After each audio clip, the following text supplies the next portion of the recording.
पाकिस्तान के दिल में छुपा एक छोटा सा शहर एक तारीख राज का मुहाफिज था।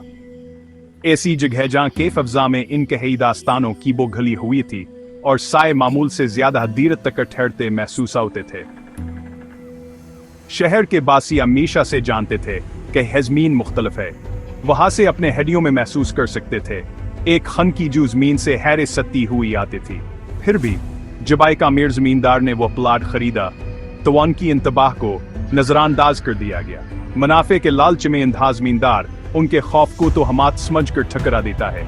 इसका माना था कि यह सिर्फ जमीन है, तामीर के लिए तैयार, वह गलत था। इस जमीन की तारीख बहुत पुरानी थी, जो सदियों की धुलाव और वक्त की तहों में दफन थी। नस्लों पहले यह एक कब्रिस्तान के तौर पर इस्तेमाल होती थी, बेशुमार लोगों के लिए आखिरी आरामगाह।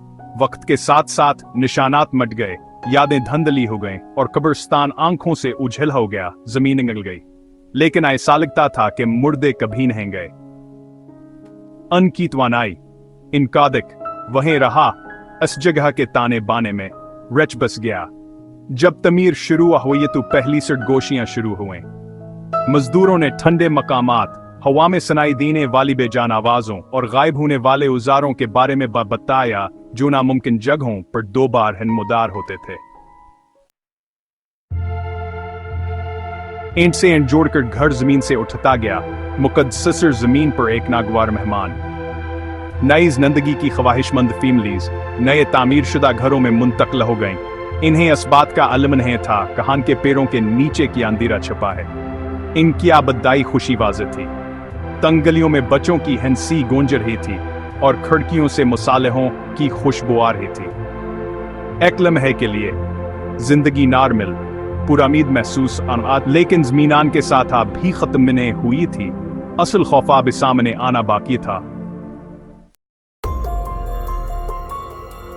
शुरू में अजीब व गरीब वाक़यात बहतमामूली थे। एक दरवाजा चांक खिल जाना, आंख के कोने में साया का झपकना, देखे जाने का एहसास आसानी से नजरअंदाज कर दिया गया, आसानी से भुला दिया गया। लेकिन फिर खौफ की झलक नजर आने लगी। चीजें खुद ब खुद हरकत करने लगे, रात की तारीकी में जमीन पर गिर पड़े। सरगोशियां बेजान आवाजों में बदल गईं। जवान धीरे से पकार रहे थे, रहायशियों को हड्डियों तक ठंडा कर रही थे। एक खानदान ने बताया कि उन्होंने एक सफेद लिबास में मलबूस औरत को अपने कमरे में घूमते देखा। इसकी गमगीन आंखें इनके रोहमे अरती महसूस होती थीं, इसकी खामोश फरियादान के जहनों में गूंजती रही। खौफ एक रेंगती हुई बील की तरह बरादरी की जिंदगी को दबाने लगा। नींद एक दौड़ की दबंग गई, अस्कीज गहम सलसला इज़्तिराब और खौफ ने ले ली। बच्चों की हंसी खामोश हो गई, अनकीज गहदहश्त के रोने ले ली। वो खानदान जो कभी उम्मीदों से भरा हुआ था, अब अपने ही घरों में कैदी थे। इन नजर ना आने वाली कुतों से खौफजदा थे, जिन्हें वो समझ नहीं सकते थे। दरवाजे बंद थे, रात भर रोशनियां रोशन रहती थीं। अंधेरे में दुआएं मांगी जाती थीं, साए में छुपने वाली किसी भी चीज से तहफ़्ज़ के लिए बेबसी कैद आए। जमींदार जो कभी बेनियाज था, अब खौफ का मुस्तकिल नकाब पहने हुए था। इसके मुनाफा के ख्वाब एक खौफनाक ख्वाब में तब्दील हो चुके थे। अभी यह सिर्फ ज़मीन नहीं रही थी, यह एक लअनत थी। इन प्रियज धागरों की बात जंगल की आग की तरह पूरे शहर में फैल गई। वह घर जो कभी सबकी ख्वाहिश हवा करते थे, अब खाली पड़े थे। उन लोगों ने इनसे किनारा कशी अख्तियार कर ली जिन्हें इनका तारीख रज़ मालूम था। जमीन एक बार फिर मर्दों की हो गई।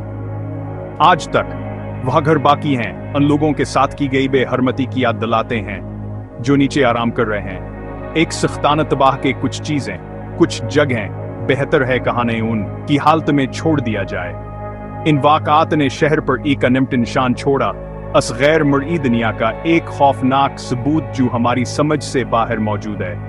एक ऐसी दुनिया जहां मुर्दे अब भी चलते हैं और जिंदा लोगों को अपने अमाल के नताइज भुगतने पर मजबूर किया जाता है।